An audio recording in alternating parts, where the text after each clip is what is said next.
The assassination of Jon Snow was, obviously the climax of season 5. And this season we wanted to start right where we left off. I think it's the first time we've done that.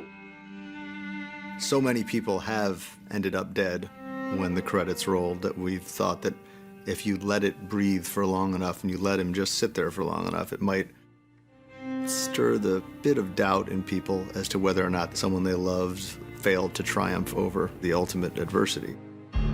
All the chatter about, is Jon Snow really dead? And certainly I was asked that repeatedly by all my friends with the same answer, I could tell you, but they'll kill me. Jon Snow is dead.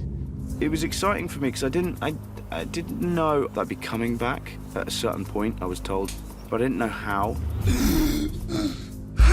He even had to hold a speech, like I'm leaving the show speech last year. He got up and gave us a big hug. I was like, nah, you're a better actor than that. I'm just glad to have my friend back. Jon's rebirth was a really big moment. There's a lot of anticipation for it, not just from the previous season, but even when the season starts, because it's not resolved in episode 1. It's resolved in episode 2, which I think was very clever. I really enjoyed working with Jeremy last year, and the sad thing about this year was for both of his episodes, I was a corpse.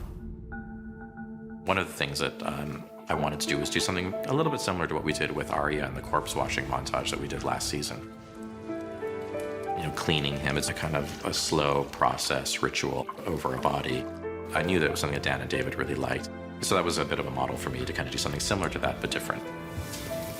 I remember I fell asleep during one of the scenes and woke up with Ben Crompton's face over me, and I was like, oh, how did that? And then they went, can you shut your eyes again? And Persis and Kir Persis and Morchot Gleison.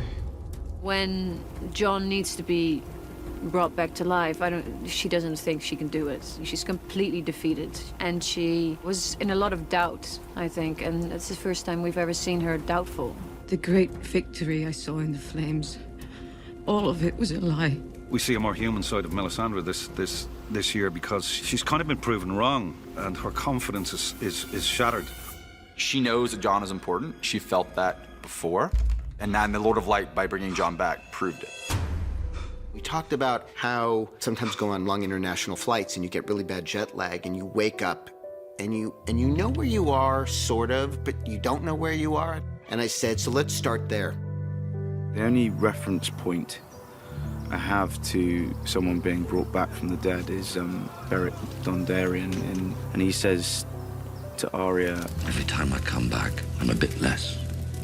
Pieces of you get chipped away. This kind of resurrection is not a joyous thing. I think that's absolutely the case with Jon. It's time.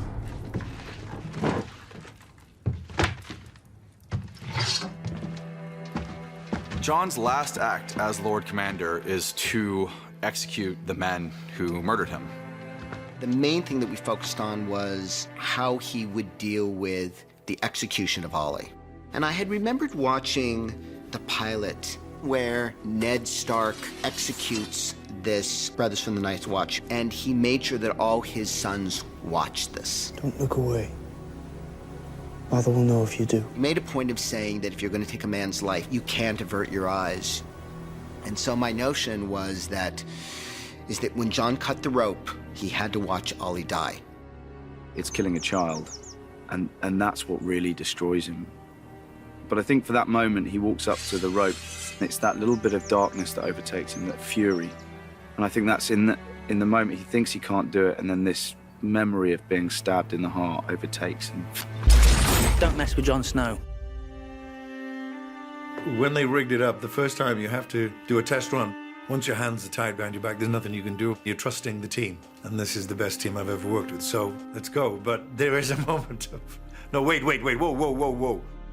I've got a really tight harness under here and a hook. Not much tension on the noose. It's on a bungee cord. It's super safe. It's not as risky as I thought it was going to be. I had an amazing 3 years. I auditioned for a one-scene part, and to get 3 series off the back of that, I just can't believe how lucky I've been to even experience this. I think for Sir Alistair that he made peace with his maker a long time ago. He believes more in the watch. It's his sense of being to him more than any personal ego now.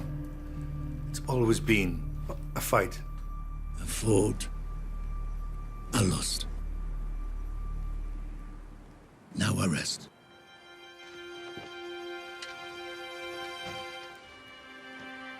You have Casablanca. In that moment where he hands the cloak to Dolores Head, there's no doubt in his mind that this is the right thing to do, is to leave the Night's Watch.